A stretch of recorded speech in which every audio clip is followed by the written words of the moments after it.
दोस्तों, हाल ही में मैंने एक तेलुगु हॉरर फिल्म देखा है जिसका नाम है ऊरू पेरू भैरव कोना। वीडियो शुरू करने से पहले मेरी आप सभी से एक रिक्वेस्ट है कि अगर आपको यह वीडियो पसंद आती है तो हमारे चैनल को सब्सक्राइब जरूर कीजिए।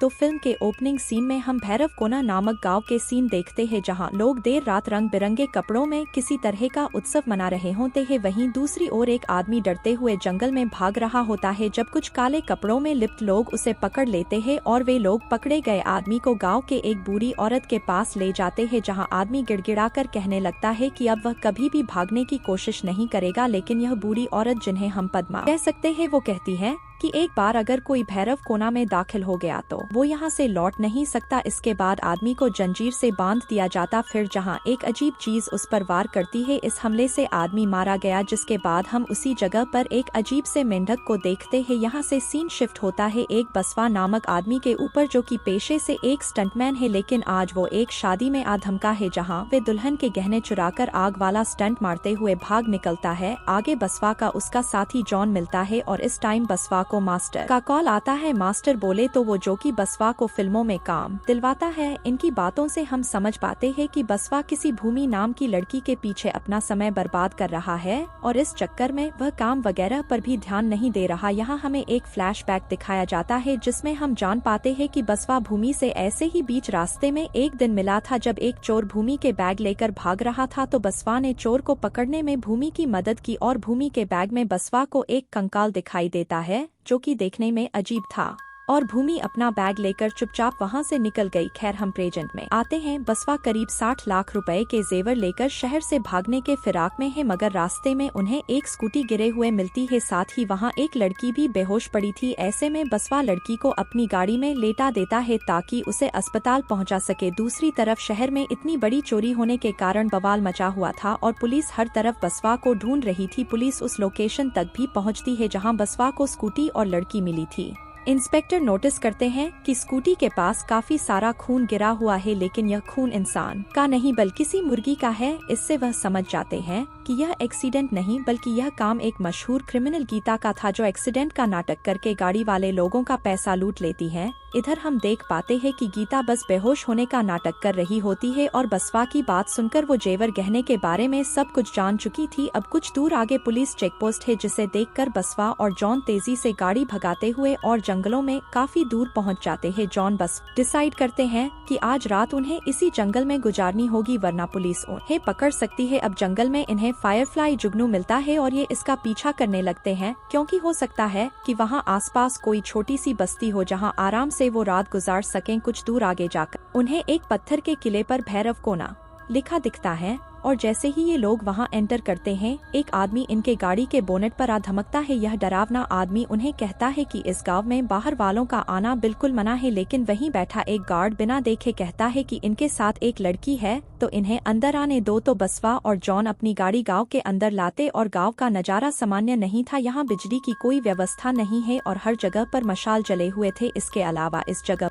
भगवान विष्णु की कई बड़ी बड़ी मूर्तियां लगी हुई थी और गांव में उत्सव का माहौल है। कुछ दूर जाते ही बसवा और जॉन कुछ लोगों को एक जगह एकत्र देखते हैं जहां एक पंडित जी गरुड़ पुराण का पाठ कर रहे थे। पंडित जी उन लोगों से कहते हैं कि गरुड़ पुराण वह अथर्ववेद ग्रंथ है जो खुद भगवान विष्णु ने गरुड़ मंटू को सुनाया था। गरुड़ पुराण में आत्माओं के बारे में बात की गई है और आज हम इसका पाठ करेंगे। इन गुरुजी के आसपास हम लोगों को और आत्माओं को गरुड़ पुराण सुनते देखते हैं। इनफैक्ट वह पेड़ पर कई लोगों को बंधा हुआ भी देखते हैं जिन पर जलते हुए हंटर से वार किया जा रहा था। यह नजारा देख बसवा पास ही खड़े एक आदमी को उन लोगों की जान बचाने कहता है, मगर ये आदमी उल्टा बसवा को ही अजीब निगाहों से देखने लगता है, जैसे कि इन लोगों ने कुछ पाप किया है और भैरव कोना में सजा ऐसे ही दी जाती है। तो इसके बाद बसवा जॉन डॉक्टर की तलाश में नदी किनारे एक घर में जाते हैं जहाँ इनकी मुलाकात डॉक्टर नरप्पा से होती है, जो कि गीता का इलाज करने से मना कर देते हैं क्योंकि उसे औरतों से नफरत है। लेकिन बसवा डॉक्टर को डरा धमकाकर गीता को वहां छोड़कर बाहर चला जाता है। वैसे गीता तो बेहोशी का नाटक कर रही थी तो डॉक्टर पर वो हमला कर देती है और जेवर वाला गाड़ी लेकर वहां से भागने की कोशिश करती है। दूसरी तरफ जॉन और बसवा के साथ गाँव में कुछ अजीब हादसे हो रहे थे। वो ध्यान करते हैं कि सामने तालाब में कोई बाबा एक एक करके कई लोगों को डुबकी लगवा रहे हैं, जो आधी रात में बहुत ही अजीब था। इस टाइम पर बसवा के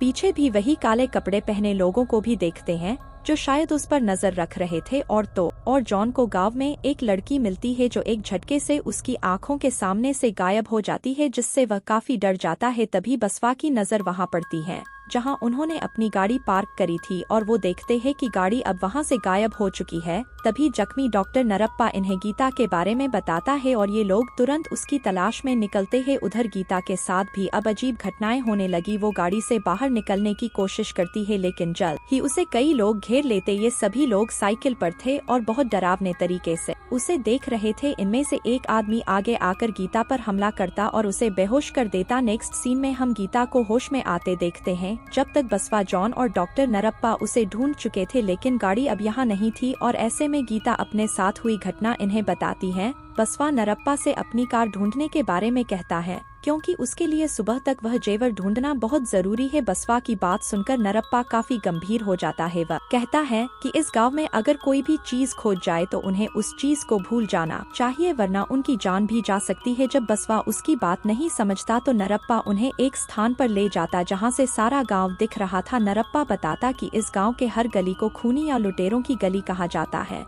यहाँ मौजूद हर इंसान किसी गुस्से या बदले की आग में जल रहा है और यहाँ लोग जब देखो तब किसी न किसी को मौत के घाट उतार देते क्योंकि इस गांव में हर किसी के दिल में सिर्फ नकारात्मकता भरी पड़ी है। ऐसे में बसवा और उसके साथियों को किसी तरह अपनी जान बचाने के बारे में सोचना चाहिए, न कि पैसों और गहनों के बारे में। अब नरप्पा की चेतावनी सुनने के बाद भी बसवा अपना फैसला नहीं बदलता क्योंकि उसे हर हाल में वो जेवर वापस चाहिए थे क्योंकि उसे उनकी जरूरत थी। उसके बाद नरप्पा कहता इस स्थिति में एक इंसान उसकी मदद कर सकता है और वो है पद्मा, जो इस गांव की रक्षा करती है। पद्मा वही औरत है जिन्हें हमने फिल्म की शुरुआत में देखा था और नरप्पा इनको पद्मा के घर ले जाता है लेकिन उन्हें वो नहीं मिलती। इधर पद्मा को हम एक हवेली में देखते हैं जो कि किसी ग्रुप का अड्डा जैसा लग रहा था। पद्मा कहती कि दिन ब दिन उनका ग्रुप बड़ा होता जा रहा है क्योंकि नफरत और भी नफरत को जगह देती है। आगे हम पद्मा को अपनी लाठी आगे रखते देखते जिससे एक हरे रंग की रोशनी बाहर आ रही थी। वो अपना हाथ आगे करती और उसमें से भी एक सफेद रोशनी निकल रहे थे। वहां मौजूद सभी लोगों से पद्मा कहती है कि अगर उन्हें सच तक पहुंचना है तो उन्हें उनका हाथ थाम लेना चाहिए। उनकी बात सुन हवेली में मौजूद सभी लोग उनकी तरफ बढ़ने लगते हैं लेकिन तभी ऊपर सीढ़ियों से उतर कर आता है राजप्पा। हमें पता चलता है कि सभी लोग राजप्पा के ही आदमी है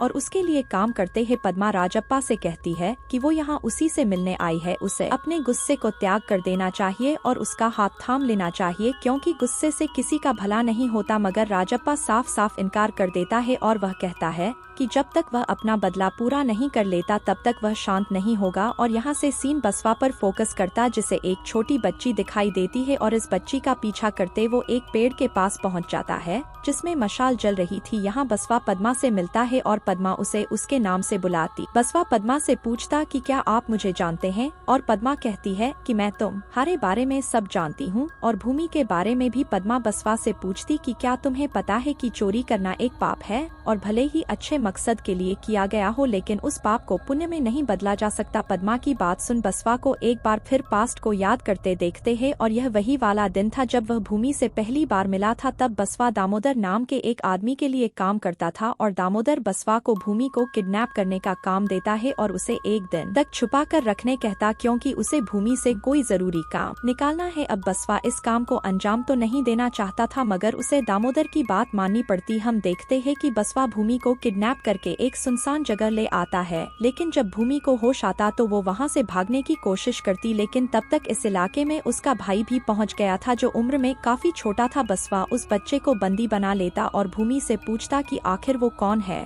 और उस दिन वह इंसानी कंकाल लेकर कहाँ जा रही थी। तो बसवा की बात सुन भूमि अपनी कहानी रिवील करती है। वो बताती है कि शहर से दूर बसे एक गांव पर शागुदैन की रहने वाली है। वो और उसके गांव वाले मानते हैं कि यह जमीन, ये धरती किसी के नाम की नहीं बल्कि भगवान की देन है। इसलिए इतने सालों में उन्होंने कभी अपने गांव की जमीन की रजिस्ट्री नहीं करवाई। मगर एक दिन दामोदर और उसके आदमी की नजर उनके गाँव के ऊपर पड़ गई और उन्होंने जबरन उन्हें गाँव से निकाल दिया। दामोदर इनके गाँव की जमीन को अपने नाम लिखवा लिया। तब से भूमि और उसके गाँव वाले शहर आ गए और यही मजदूरी करके गुजारा कर रहे हैं और 2 साल से वो और उसके गांव वाले कोर्ट कचहरी के चक्कर काट रहे हैं। ताकि किसी तरह अपने गांव को वापस पा सके, मगर वकील ने साफ साफ कह दिया कि उनके पास कोई ठोस सबूत होनी चाहिए, तभी कोर्ट उनकी बात मानेगी। मगर पच्चागुदेन उनके गांव में उनकी बनाई कोई भी बिल्डिंग तक नहीं है जिससे यह साबित हो सके कि वह गांव उनका है। ऐसे में सिर्फ एक रास्ता है। फिर भूमि बताती कि हमेशा से वो लोग मृत्यु के बाद शव को अपने ही गांव के उत्तर दिशा में दफनाते हैं। यहीं पर आज से 100 साल पहले उन्होंने अपने गांव के पहले सरदार को भी दफनाया था, इसलिए वह लोग उस जगह से उनके अवशेष निकाल लाए हैं ताकि उसे फॉरेंसिक में जमा करके ये साबित कर सके कि उनका गांव पच्चागुदेन उनका ही है। लेकिन दामोदर को इसका भी पता चल गया और उसने भूमि को किडनैप करवा। भूमि की बात सुन बसवा को बहुत दुख होता और भूमि उससे मदद मांगती है।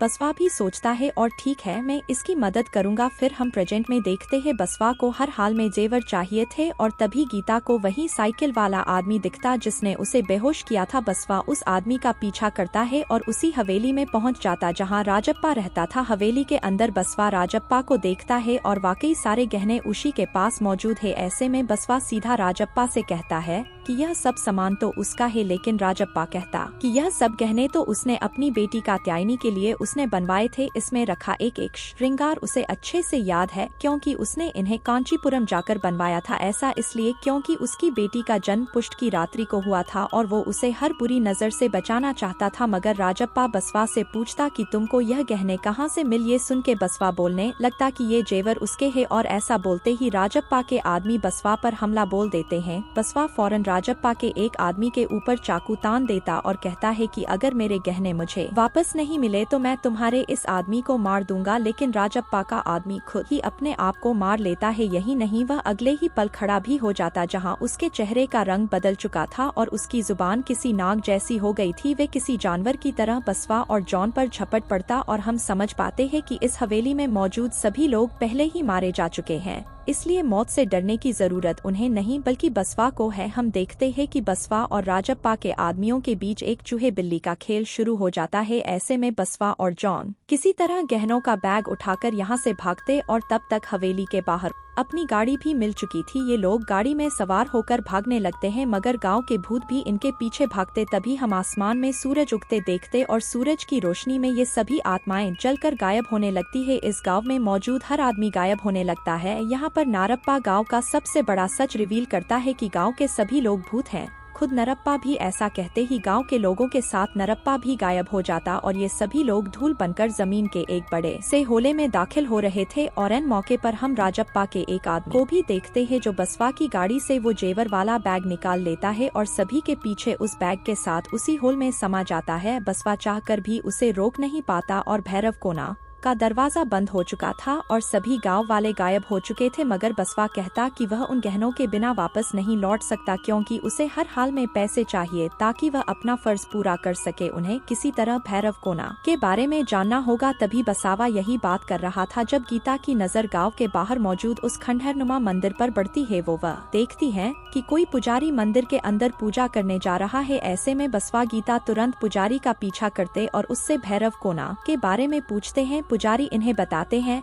भैरव कोना आज से ही नहीं बल्कि गरुड़ पुराण के दिनों से मौजूद रहा है। श्री कृष्ण काल से ही गरुड़ पुराण हमारे धर्म का सबसे इम्पोर्टेंट हिस्सा रहा है। कहा जाता है कि भैरव कोना का द्वार नवंबर दिसंबर के शुक्ल पक्ष में खुलते और कृष्ण पक्ष की शुरुआत में बंद हो जाते। इस बात का जिक्र खुद गरुड़ पुराण में भी है, इसलिए कई लोग भैरव कोना में दाखिल हो जाते लेकिन वापस नहीं लौट पाते। तो यह बात जब उस टाइम के राजा महाराजा को पता चली तो उन्होंने गरुड़ पुराण के आखिरी पन्नों को निकलवा दिया जिसमें भैरव कोना के बारे में लिखा गया था। तो यह गांव आत्माओं का नगर है। जब भी किसी आत्मा को मुक्ति नहीं मिलती तो वह गुस्से और बदले की आग में जलता रहता हो तो वह भैरव कोना में फंस जाता है। जिस दिन उसे शांति मिलती उसी दिन वह जगह छोड़कर पुनर्जन्म को प्राप्त करता है। इसलिए यह आत्मा लोगों को मार डालती क्योंकि इन्हें बस बदला लेना है। पुजारी की बात सुनने के बाद बसवा उनसे पद्मा के बारे में पूछता है और पुजारी बताते पद्मा असल में आत्माओं को आजाद करना चाहती है। उनकी लाठी में भगवान शिव और माँ पार्वती का आशीर्वाद है जिससे वो आत्माओं को कंट्रोल कर सकती है। वह भैरव कोना में आत्माओं को बंद करके रखती है और यदि कोई भागना चाहता तो उसे सजा मिलती है। लेकिन उनका काम आत्माओं से गुस्से और बदले की भावना को अलग करना है ताकि उनका पुनर्जन्म हो सके। तो सारी कहानी कहने के बाद पुजारी जी भी बसवा को यह कहते हैं कि वह अपनी जान बचाकर यहाँ से चला जाए, क्योंकि आज रात भैरव कोना का दरवाजा आखिरी बार खुलेगा, जिसके बाद वह 1 साल के लिए बंद हो जाएगा। यानी कि अगर आज रात ये लोग इस गाँव में ठहरे तो कभी वापस नहीं लौट पाएंगे। तो पुजारी की बात सुनने के बाद जॉन और गीता उसी वक्त इस इलाके को छोड़ देना चाहते थे, मगर बसवा राजी नहीं होता। वह हर हाल में गहने वापस पाना चाहता था। भूमि से किए वादे के लिए उसका प्यार देख गीता जॉनी बसवा का साथ देने के लिए राजी हो जाते हैं और जेवर पाने के लिए ये लोग एक प्लान बनाते हैं। प्लान यह है कि ये लोग गीता को राजप्पा के सामने उसकी बेटी बनाकर पेश करेंगे, क्योंकि राजप्पा सालों पहले मारा था और इसलिए उसे मालूम नहीं होगा कि उसकी बेटी कात्यायनी कैसी दिखती होगी बड़ी होकर, जिससे वह गीता को अपनी बेटी समझ गहने देने को राजी हो जाएगा और वो वहाँ से किसी तरह निकल जाएंगे। तो अगले सीन में हम बसवा को उसी गाँव में देखते हैं जहाँ से उन्होंने जेवर गहनों को चुराया था। यहाँ पर ये लोग राजप्पा के हिस्ट्री जानने आए थे ताकि आत्माओं को उन पर शक न हो। इन्हें मालूम होता है कि वो आदमी जिससे इन्होंने गहनों की चोरी करी थी उसने खुद इन गहनों को कहीं से चुराया था। दुल्हन का बाप रिवील करता है कि उसके चाचा मुरली आज से 25 साल पहले एक डाकू के लिए काम करते थे जिसका नाम था राजप्पा। तो राजप्पा अपनी बेटी कात्यायनी से बहुत प्यार करता था और उसी के लिए उसने यह जेवर बनवाए थे, मगर मुरली को सोने का लालच हो गया था। उसने राजप्पा को पुलिस के हवाले करना चाह। इसी मुठभेड़ में राजप्पा की जान चली गई, वह भी सोने के खोलते हुए बर्तन में गिरने से, जबकि इस आदमी का चाचा यह गहने लेकर फरार हो गया। यही इस गांव में गीता बसवा को राजप्पा कात्यायनी के बारे में और भी कई डिटेल्स पता चलती है और ये लोग सभी बातों को इकट्ठा कर वापस भैरव कोना की ओर निकल जाता है। तो आगे हम उसी रात का नजारा देखते हैं जहां एक तरफ गीता बसवा और जॉन राजप्पा की हवेली पर थे, वहीं दूसरी तरफ पुजारी और पद्मा को भी इनके आने की खबर लग चुकी थी। पद्मा नोटिस करती है कि भैरव कोना में वापस कदम रखकर इन लोगों ने बहुत बड़ी गलती कर दी है, लेकिन उनकी रक्षा करने के लिए वो पूरी कोशिश करेंगे। यही सोचकर हम पद्मा व पुजारी को किसी पूजा की तैयारी करते भी देखते हैं। इधर हवेली पहुंचने पर बसवा को पता चलता है कि वह डॉक्टर नरप्पा असल में राजप्पा का कहीं बाप है। बसवा और जॉन गीता को कात्यायनी बताकर उसका इंट्रोडक्शन राजप्पा से करवाते हैं। इस पर राजप्पा बहुत इमोशन हो जाता है, लेकिन राजप्पा को मालूम था कि ये सब इन लोगों का प्लान है ताकि वह गहने वापस पा सके। इस पर राजप्पा गीता से सच सामने लाने के लिए उसे कुछ सवाल करता है, जैसे उसका पूरा नाम क्या है, बचपन में उसका कौन सा खिलौना टूट गया था इत्यादि। क्योंकि बसवा की टीम पूरी रिसर्च करके आई थी, इसलिए गीता सभी सवालों का सही जवाब दे देती है, जिस पर राजप्पा बहुत खुश होता है और अपनी बेटी के साथ कुछ शांति के पल बिताता है।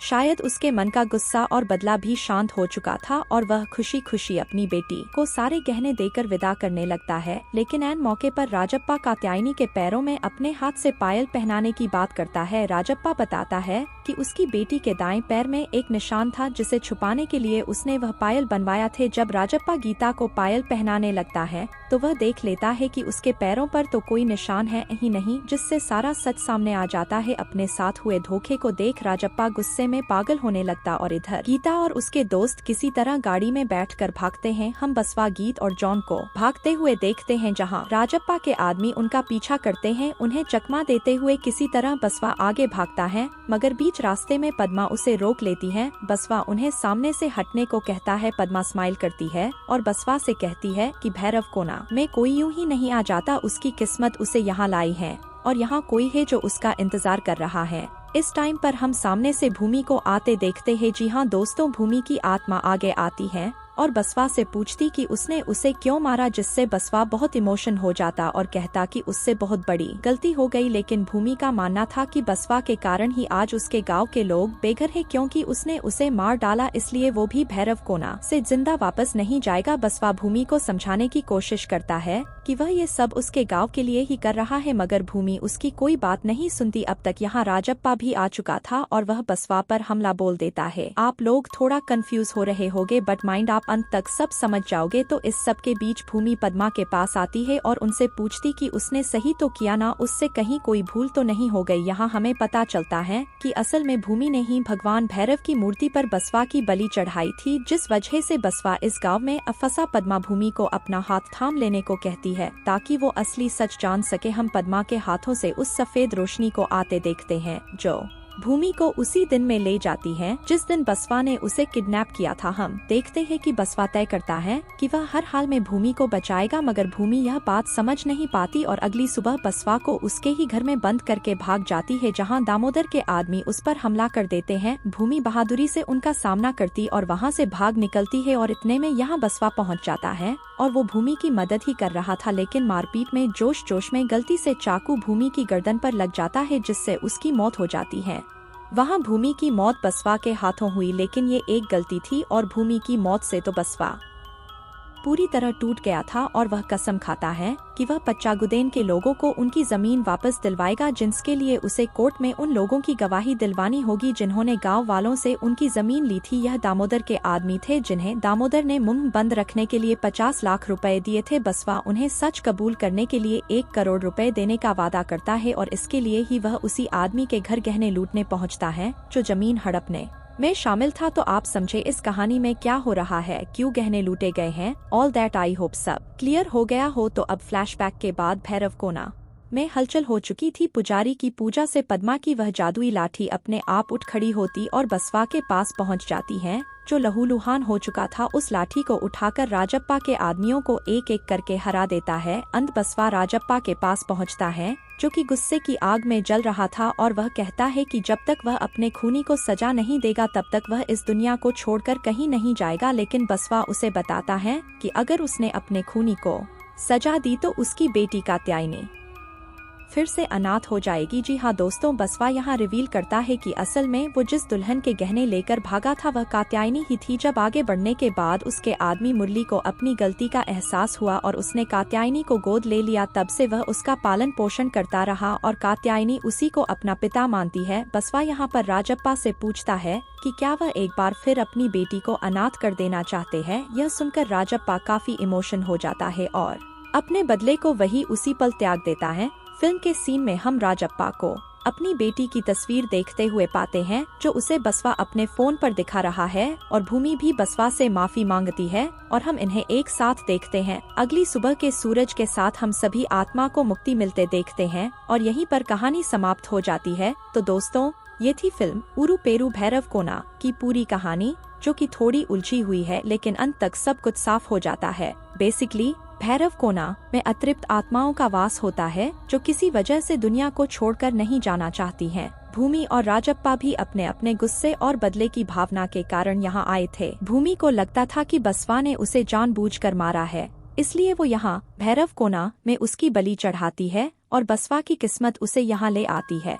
लेकिन अंत तक भूमि को समझ आ जाता है कि बसवा ये सब कुछ उसके लिए ही कर रहा है। वहीं राजप्पा भी कात्यायनी की खुशी में अपनी खुशी ढूंढ लेता है और सभी आत्माएं मुक्त हो जाती हैं। अगर आपको यह वीडियो पसंद आई है तो कृपया मेरे चैनल को जरूर से सब्सक्राइब करें और बेल आइकन को ऑल पर जरूर सेट करें, ताकि हम अगली वीडियो में मिल सकें। धन्यवाद।